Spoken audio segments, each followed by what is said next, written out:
কি কখনো খেয়াল করেছেন আপনার বডি ফ্লেক্সিবিলিটি কোন লেভেলে রয়েছে? কয়েকটা সাধারণ পরীক্ষা রয়েছে, যে কটা করলে আপনি বুঝতে পারবেন আপনার ফ্লেক্সিবিলিটি লেভেল কোন পর্যায়ে রয়েছে। অনেকে থাকে 50-60 বছরের বয়স্ক ব্যক্তিও তাদের ফ্লেক্সিবিলিটি একজন 24-25 বছরের ছেলে থেকেও বেটার থাকে। আসলে ফ্লেক্সিবিলিটি এমন একটা বিষয় যেটা আপনার শরীর নিজে থেকে অ্যাডপ্ট করতে পারে, যদি আপনি সেটার অভ্যাস রাখেন। আসলে আমাদের বর্তমানে যে দৈনন্দিন আমাদের জীবনযাত্রা, সেটার জন্য আমরা আমাদের ফ্লেক্সিবিলিটি অনেকটা হারিয়ে ফেলেছি। আপনি খেয়াল করে দেখুন, যখন আমরা ছোটোবেলাতে ভাত খেতে বসতাম বাবা মায়ের সাথে, তখন কি হতো, মেঝেতে বসা হতো, মাটির উপরে চাটাই পেতে তার উপরে পা মুড়ে বসতাম।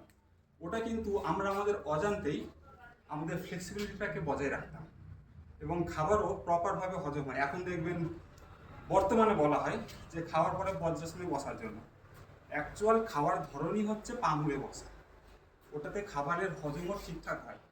তো ফ্লেক্সিবিলিটি এইরকম কিছু কিছু অভ্যাস আমাদের ত্যাগ করার জন্য আমাদের থেকে ফ্লেক্সিবিলিটি অনেকটা দূরে চলে গিয়েছে। আমি আজকে কয়েকটা সাধারণ টেস্ট করাবো আপনাদেরকে, আপনারাও করে দেখবেন, যে সেই টেস্টের মাধ্যমে বুঝতে পারবেন আপনাদের ফ্লেক্সিবিলিটি কোন লেভেলে রয়েছে। যেমন আপনি প্রথমে এইভাবে বসার চেষ্টা করুন, দেখুন আপনার হিপ সরাসরি আপনার পায়ের সাথে এসে টাচ হচ্ছে, ঠিক আছে, প্রায় অ্যাংলেটের কাছে এসে মিশে যাবে। যদি না হয় এমন পর্যায়ে থাকে বা এই রকম অবস্থাতে থাকে, তখন বুঝবেন যে আপনার ফ্লেক্সিবিলিটি অনেকটা হারিয়ে ফেলেছে। তো এটা হলো একটা সাধারণ টেকনিক। আর একটু অ্যাডভান্স টেকনিকে যদি দেখতে যাই, তাহলে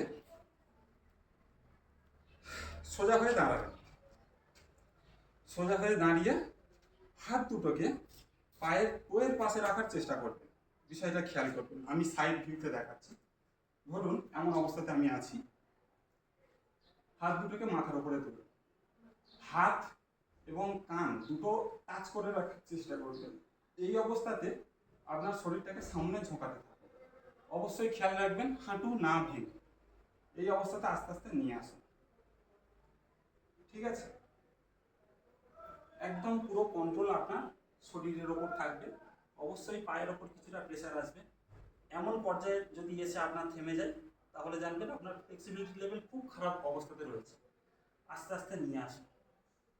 যদি আপনি এইভাবে মাটিতে টাচ করে দিতে পারেন, তো জানবেন যে মোটামুটি পর্যায়ে রয়েছে। প্র্যাকটিস করলে পুনরায় সেটাকে আবার রিকভার করা সম্ভব।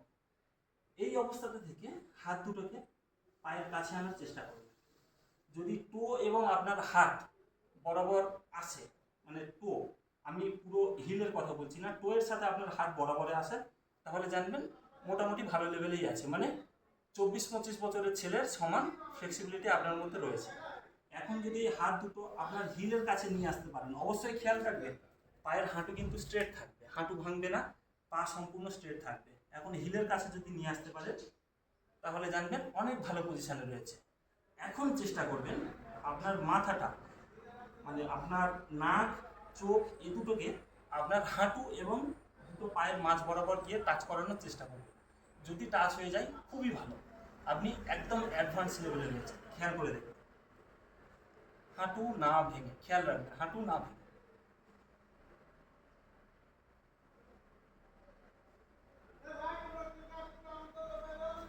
এই টেস্টটা আপনিও বাড়িতে ট্রাই করুন, দেখুন আপনার ফ্লেক্সিবিলিটি কেমন পর্যায়ে রয়েছে। অবশ্যই কমেন্ট করে জানাবেন। ধন্যবাদ।